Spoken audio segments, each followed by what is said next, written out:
अस्सलामुअलैकुम। नॉलेजपीडिया की दिलचस्प और मालूमाती दुनिया में खुश आमदीद। नाज़रीन, इस वीडियो में हम हदीस की रोशनी में बात करेंगे कि किन लोगों की दुआ कबूल होती है, या वो कौन से लोग हैं जिनकी दुआ अल्लाह ताला रद्द नहीं फरमाते। इब्ने माजा में रिवायत है कि आप सल्लल्लाहु अलैहि वसल्लम फरमाते हैं, 3 लोगों की दुआ रद्द नहीं होती। पहले नंबर पर आप सल्लल्लाहु अलैहि वसल्लम ने फरमाया, मज़लूम की दुआ अल्लाह ताला रद्द नहीं करता। यहाँ ये बात याद रखिए कि दुआ और बद दुआ एक ही चीज़ है, बस अल्फाज का फ़र्क होता है।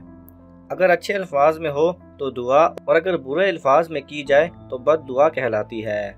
मसलन अगर कोई मजलूम जालिम के खात्मे के लिए दुआ करता है तो ये जालिम के लिए बद दुआ कहलाएगी। दूसरे नंबर पर आप सल्लल्लाहु अलैहि वसल्लम ने फरमाया कि मुसाफिर की दुआ कबूल होती है। और तीसरे नंबर पर बाप की अपनी औलाद के हक में की गई दुआ भी अल्लाह ताला रद्द नहीं फरमाते। लेकिन हमारे मुआशरे में आम तौर पर माएँ ही अपनी औलाद के लिए दुआ करती हैं, लेकिन इस हदीस में बाप का नाम लिया गया है। लिहाजा जहाँ माएँ दुआ करती हैं, वहीं बाप को भी अपने बच्चों के लिए दुआ करनी चाहिए।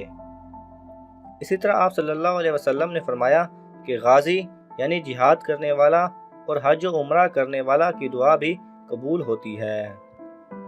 इब्ने माजा की हदीस में आता है कि आप सल्लल्लाहु अलैहि वसल्लम ने फरमाया, जिहाद फी सबीलिल्लाह करने वाला और हज उम्रा करने वाला अल्लाह के मेहमान होते हैं। अल्लाह ने उन्हें बुलाया और वो आ गए, लिहाजा अगर वो अल्लाह से सवाल करेंगे तो अल्लाह उनकी दुआ कबूल करेगा।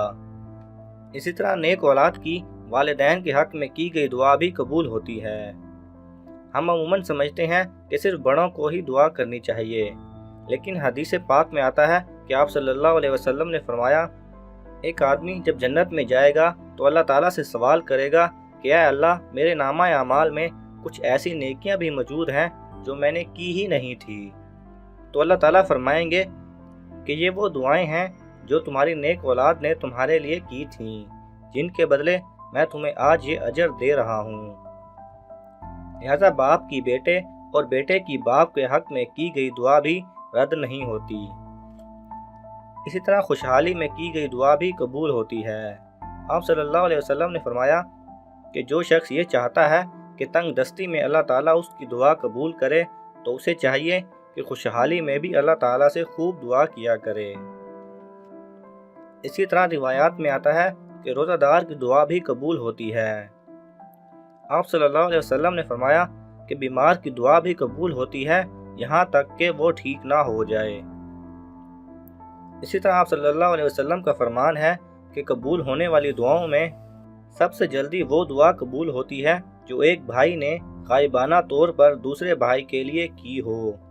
और यहाँ भाई से मुराद सगा भाई नहीं, बल्कि मुसलमान भाई है। अगर आपको ये वीडियो अच्छी लगी तो इसे अपने दोस्तों के साथ लाजमी शेयर करें, ताकि अल्लाह ताला हमें दुआ देने और दुआ लेने की तौफीक अता फरमाए। अगर आपको ये वीडियो पसंद आए तो इसे लाइक और शेयर कीजिए। किसी भी किस्म के सवाल और इजहार राय की खातिर कमेंट्स कीजिए, और मज़ीद ऐसे दिलचस्प वीडियोस देखने के लिए हमारे चैनल को सब्सक्राइब करें और साथ में बने बेल आइकन पर लाजमी क्लिक करें।